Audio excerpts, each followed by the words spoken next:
আইনের মারপ্যাচে আটকে গেলেন সিদ্দিকুল্লাহ চৌধুরী। ব্যাপকভাবে পুলিশ আর কেন্দ্রীয় বাহিনী মোতায়েন ছিল, পিছু হটতে হলো সিদ্দিকুল্লাহ চৌধুরীকে। গতকাল মনে আছে বড় বড় ভাষণ দিয়েছিলেন সিদ্দিকুল্লাহ। বিমানবন্দরে ওই মসজিদে বা সার্ভিস রোডে নামাজ পড়বেন 1 কোটি মানুষ নিয়ে, একেবারে তুলকালাম কাণ্ড করে দেবেন, হাবভাবটা ছিল এরকম। প্রশাসনকে কার্যত চ্যালেঞ্জ ছুড়েছিলেন সিদ্দিকুল্লাহ, বলা ভালো সরাসরি উস্কানি দিয়েছিলেন। সেটাই ইচ্ছা ছিল আজ, কিন্তু আজ প্রশাসন সিদ্দিকুল্লাহকে ওই চত্বরের ধারে কাছে ঘেঁষতে দেয়নি, ফলে লোক খ্যাপানোর ছক সিদ্দিকুল্লাহর বানচাল হলো। প্রশ্ন তুলে এই নিরাপত্তা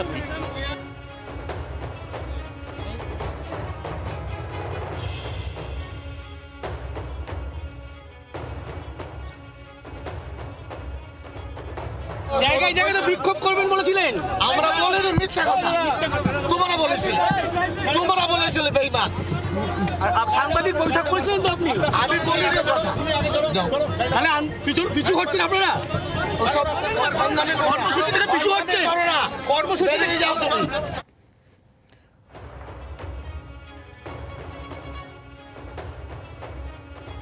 আলাদা জায়গা আমরা এখানে পারমিশন চাইলাম, ওনারা দিলেন না। আমরা বিকল্প চিন্তা করব কোথায় রাস্তাঘাটে কোথাও পড়বো। আমরা আবেদন আমরা মুখ্যমন্ত্রীর দপ্তরে এবং বিধাননগর কমিশনারকে চিঠি করেছিলাম পারমিশনের জন্য।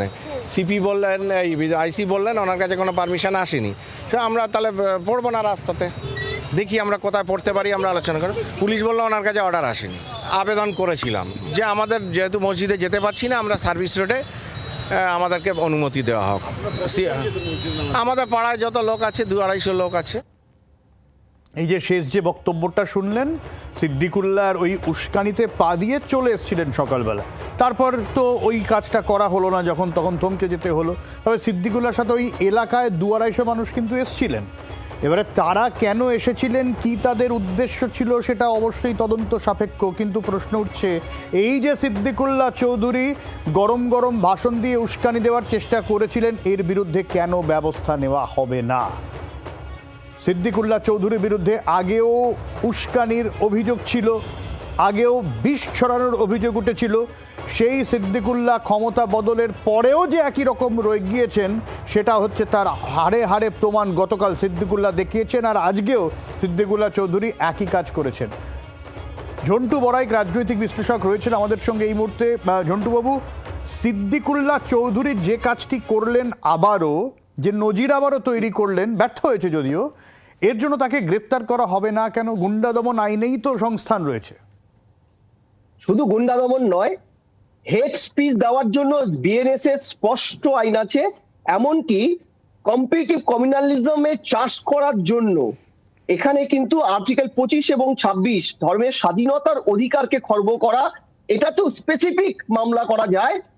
এমনকি শুধু এটা নয়, তার একটা বড় লজিক হচ্ছে যে সমাজে যদি কোনো রকম ভাবে হেড স্পিচের জন্য কোনো সাম্প্রদায়িক সম্প্রীতি বিঘ্নিত হয়, তার জন্য বিএনএস আলাদা করে অথরিটি দেওয়া আছে বা আইন করা আছে। ফলে সামগ্রিকভাবে দেখো, এই যে ভদ্রলোক এই জামাতে উলেমায়ে হিন্দের সর্বভারতীয় সম্পাদক এবং তৃণমূলের একদম প্রভাবশালী একজন মন্ত্রী ছিলেন, তার কিন্তু মানে 2007 সালে তসলিমার বিতরণ থেকে শুরু করে তুমি শামশেরগঞ্জে জাফরাবাদে যে বিশাল দাঙ্গা হলো, হিন্দু মুসলমান যে সম্প্রতি হরগোবিন্দ চন্দন দাসের হত্যা, সামগ্রিকভাবে একাধিকবার তার বিরুদ্ধে কিন্তু মামলা আছে। শুধু তাই নয়, কেন্দ্র সরকারের যে একটা হলফনামা এসেছিল, সেই হলফনামা 2025 সালে, সেখানে ওনার এবং ফিরাদ হাকিমের ওয়াকফ সম্পত্তি অধিকার করার বেআইনি ভাবে ইল্লিগালি, তারও কিন্তু একটা ইয়ে আছে, তার নামে অভিযোগ আছে। কিন্তু তারপরেও কোনো এক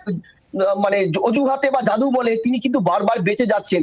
এবার তিনি হিন্দু মুসলমানের মধ্যে যে একটা সংকীর্ণ রাজনৈতিক চাষ করে অক্সিজেন মাটি ফিরে পেতে চাইছেন। মাথায় রাখতে হবে, উনি কিন্তু তৃণমূলের ক্যাবিনেটের অন্তর্গত থাকলেও উনি তৃণমূল কংগ্রেসের উনি কিন্তু সদস্য ছিলেন না।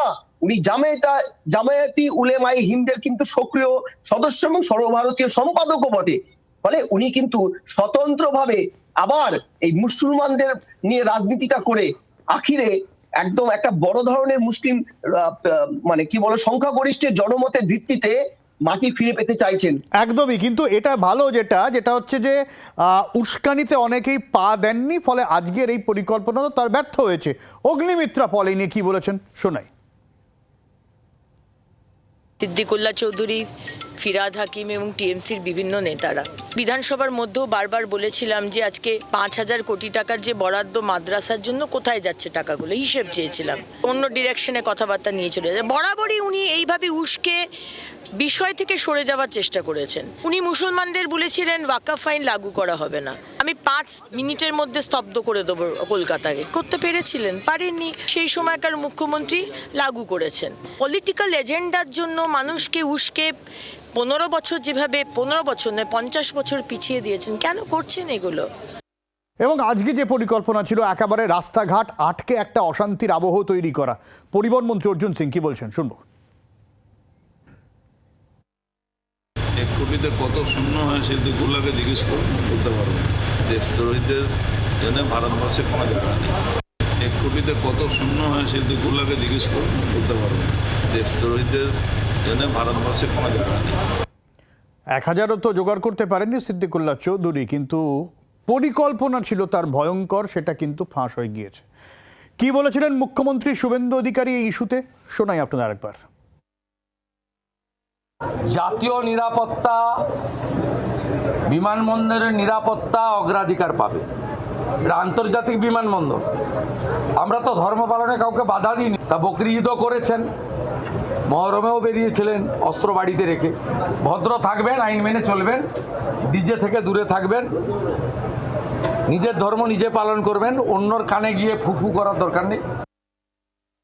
সিদ্দিকুল্লাহ অন্যের কানে ফুফু করার কাজটাই করেছিলেন, যেখানে বিমানবন্দরের এই মসজিদ নিয়ে দীর্ঘদিনের বিতর্ক এবং সরকার এই সিদ্ধান্ত নিয়েছে মসজিদ সরানোর আলাপ আলোচনাও চলছিল, সিদ্দিকুল্লাহর সঙ্গেও আলোচনা করা হয়েছিল। তারপরেও কেন এই সিদ্ধান্ত প্রশ্ন উঠছে। সমীপ ভট্টাচার্য বিজেপি রাজ্য সভাপতি কি বলছেন শোনাই। সিদ্দিকুল্লাহ চৌধুরী হুমকি দিচ্ছে যে আগামীকাল 1 কোটি মানুষ নিয়ে 7 নম্বর গেটে মসজিদ নিয়ে করবেন। শুভেন্দু অধিকারী ব্যবস্থা নেবেন। উন্নয়নের কাজে মন্দির হোক কিংবা মসজিদ হোক, সেটাকে রেখে দেওয়া যাবে। যদি এয়ারপোর্টের ভিতরে ওটা কোনো মসজিদ না হয়ে যদি হনুমানজির মন্দির হতো, তাহলে আজকে সরকার যা করছে সেটাই করা হবে। আর ভগবান আল্লাহ এরা তো সর্বত্র বিরাজমান। যে কোনো এক জায়গায় গিয়েই সাল্লাল্লাহু আলাইহি ওয়াসাল্লামের দিকে তো হাত তুললেই হয়।